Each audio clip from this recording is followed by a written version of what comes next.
महराज को कैद किया था। असल में ये वक्त की कैदी है। लोगों का नुकसान हुआ, परेशानी हमें नहीं थी। हमारे जैसे हजारों जेल की सलाखों के अंदर।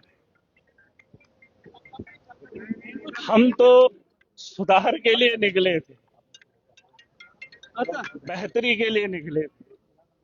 उन लोगों ने पागल बना दिया। यहाँ तो दस्तूर रहा है, वक्त की कैदी है। महराज कैद नहीं था, वक्त कैद था। जिन लोगों ने उम्मीद दिखाई थी, उनकी उम्मीदें कैद हुई थी।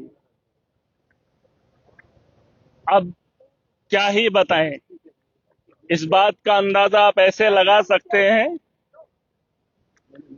जैसे भाजपा अमेरिका के खिलाफ बोल नहीं सकती और देश के अंदर भाजपा के खिलाफ बोलना उतना ही मुश्किल है।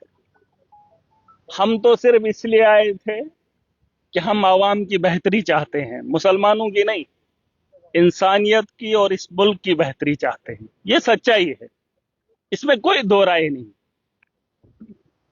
लेकिन कुछ लोग धर्म के नाम पे लड़ते हैं, चाहे वो हिंदू हो मुसलमान हो। धर्म को मानते नहीं है, धर्म के नाम पे लड़ते हैं।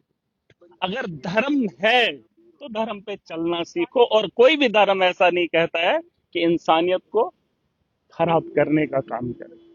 हमारी सोच तब भी वही थी। वक्त कैद था, सोच कैद नहीं है। जिंदगी कितनी है, कितनी है। अरे मैं इधर हूं जेल के अंदर, रहा तो जिंदा रहा, बाहर होता मर भी जाता। और मेरे अलावा 8 महीने मैंने जेल के अंदर काटे, कितने लोग मर गए। एक्सीडेंट में मरते हैं, गोलियों से मरते हैं, दंगे फसादात से मरते हैं। और जेल के अंदर इतने लोग पड़े हुए हैं, सालों सालों से उनका आता पता ही नहीं है ना। ये तो खुशकिस्मती मेरी है कि मुझे मौका मिला। यार एक मिनट, मैं कह रहा हूं, जब मुझे आया तो एक बराबर करना। आप देखो, बात ही वही है, वक्त की बात है। सारा खेल वक्त का है।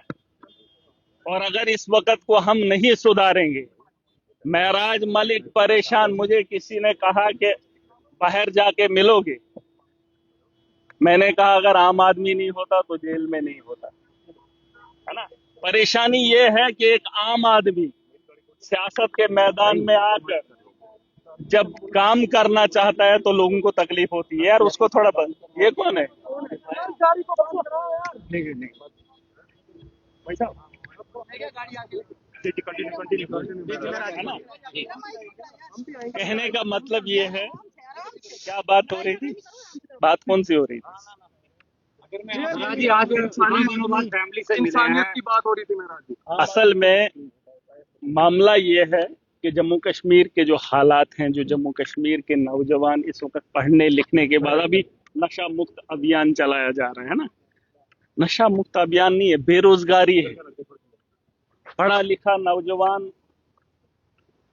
क्या करे? अब माँ बाप कोशिश कर रहे हैं कि उसका बच्चा पढ़े लिखे, उसके बाद क्या है आप ही मुझे बताओ, उसके बाद हमारा फ्यूचर कहाँ है? बेरोजगारी इतनी है कि आम आदमी परेशान है, नौजवान परेशान है। यहाँ पर मैंने देखा, सरकार में जब गया, असेंबली में पहली बार गया, मैंने सोचा कुछ रिफॉर्म लाएंगे। लेकिन जिन लोगों के हाथ में इक़्तिदार है उनके पास पॉलिसी नहीं, तो कहां से हम लोग उठेंगे? इसलिए मैं कहता हूं, जो लोग ताकतवर हैं, खुद को ज़हीन समझते हैं, वो घरों में बैठे हैं। और जब एक आदमी, एक नौजवान कोशिश करता है तो ये लोग उसे पागल बना देते हैं। अगर वो लोग जो ज़हीन तबका घरों के अंदर बैठा है, अगर वो समझदार है, तो वो अपने मुस्तकबिल के लिए, आवाम की बेहतरी के लिए घरों से बाहर निकलेगा। और मैं ये नहीं कह रहा हूं कि वो लड़ाई लड़ेगा, किस किस्म की लड़ाई लड़ेगा। हम जिन लोगों से उम्मीद रखते हैं वो लोग हमारे काम करने के लिए तैयार ही नहीं।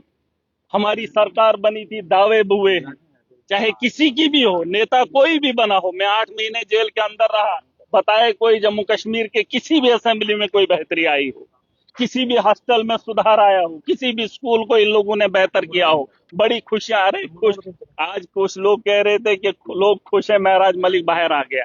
महराज मलिक के चाहने वाले खुश नहीं है, वो लोग खुश हैं जिन्होंने महराज को कैद किया था।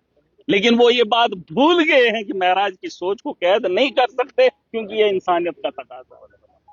मैं जानता हूं कि जिंदगी मुख्तसर है, और मुख्तसर सी जिंदगी में हर आदमी की जिम्मेदारी, कितना पैसा आएगा, कितना आएगा, कितना खाओगे, जिस कपड़े में आया था उसी कपड़े से बाहर आया हुआ, क्या फर्क पड़ता है, किसने कितना खाया, किसने कितना कमाया, क्या है ये। अरे खाना जेल के अंदर भी मिलता है, जेल के बाहर भी मिलता है। अब जहनी गुलाम है, उस जहनियत को निकालना पड़ेगा। नौजवान जो पढ़ा लिखा तबका है, चाहे वो कश्मीर के अंदर है या जम्मू के अंदर है, उसने, ये अब कहेंगे पार्टी पार्टी मैटर नहीं करती है, सोच मैटर करती है। आप असेंबली में, हमारे लिए मुस्तकबिल कहां से तय होता है, या तो सेंटर से होता है या असेंबली से, वहां पे पॉलिसीज बनती है। अगर वहां पॉलिसी बनाने वाला ही ठेकेदार होगा तो कहां से हमारे लिए बेहतरी होगी, जरूर जरूर कहां से होगी। अब मामला ये है, इलेक्शन नहीं है, लेकिन हम लड़ाई भी नहीं छोड़ सकते। अपने जो नेता हैं, देखो नेता के बगैर यहां मुल्क नहीं चलता। आप जो मर्जी बोलो, बिना पॉलिटिक्स के हमारा मुस्तकबिल बेहतर नहीं हो सकता है। आप लिख लो, दुनिया की बड़ी बड़ी जंगें इस वक्त देख लो, कौन कर रहा है। फौज तो लड़ रही है, लेकिन ट्रंप का ट्वीट आता है, जंग बंदी हो जाती है। नितिन याहू कुछ बोल देता है तो हो जाता है। कौन है वो लोग? पॉलिटिक्स। मैंने कहा कि दुनिया के चलाने वाला एक मेरा रब, दुनिया को, और दुनिया के अंदर इस मुल्क को, दुनिया को चलाने के लिए एक नेता है, जरूर है। ये बात मानते हैं? और उसी सियासत से हम कोसों दूर हैं। जब मेरे जैसा आदमी सियासत के मैदान में आ जाए तो भाई साहब जेल जाना तय है ना। तो इसलिए नौजवान जो तबका है, मेरी गुजारिश है, जेल भरे हुए, अगर वैसे ही कुछ लोग निकलेंगे असेंबली के अंदर के, अभी तो मैं अकेला हूं भाई, उस ऐवान में मुझे घिन आती है। ये सच्चाई है, आप कुछ भी कह लो। अरे लोगों की बेहतरी के लिए कोई काम तो होता, लेकिन नहीं हो रहा है। हम जब करना चाहते हैं तो हमें रोका जाता है, रौंदा जाता है।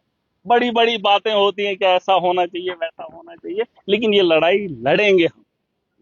महराज है, मैंने आपको एक ही बात कही, आज यहाँ पर हूं, आप लोगों के नजरों में मेरे लिए कितनी इज्जत है, कितनी इज्जत, क्योंकि एमएलए हूं। अगर नहीं होता तो आम आदमी जेल भरे पड़े, उनको मिलने के लिए कोई नहीं आता है, उनको तारीख का पता नहीं है, उनको परिवार, उनके परिवार को पता नहीं है कि हमारे लोग कहाँ, है ना। तो ये बातें हमको समझनी पड़ेंगी। वक्त का खेल है, वक्त की मजबूरी है, और इस लड़ाई को हमें मिलकर लड़ना पड़ेगा और जीतना पड़ेगा। और जिन लोगों, और मैं गुजारिश करना चाहूंगा, देखिए मैं किसी के मुखालिफ नहीं हूं, खुदा गवाह, मैं किसी के मुखालिफ नहीं हूं। अगर शौक होगा, मेरे बीते 8 महीने का रिकॉर्ड निकाल कर देख लीजिए, जेलर से पूछ लीजिए कि महराज मलिक का किरदार क्या है। अरे जेल के अंदर मैं किसी से लड़ा नहीं, किसी बात पर बहस नहीं हुई, लेकिन जब माशरे के अंदर जाता हूं, जब जुल्म देखता हूं तो सह नहीं पाता। ये पागलपन नहीं है, ये वक्त की जरूरत है, और वक्त के हालात को सुधारने के लिए हमें ये लड़ाई को आगे बढ़ाना पड़ेगा। और ये मत बताओ कि हम उसके साथ हैं, हम इसके साथ हैं। पहले खुद के साथ खड़े हो जाओ, अपनी बात समझ में आ जाए तो माशरा खुद बेहतर हो जाएगा। ठीक है भाई साहब।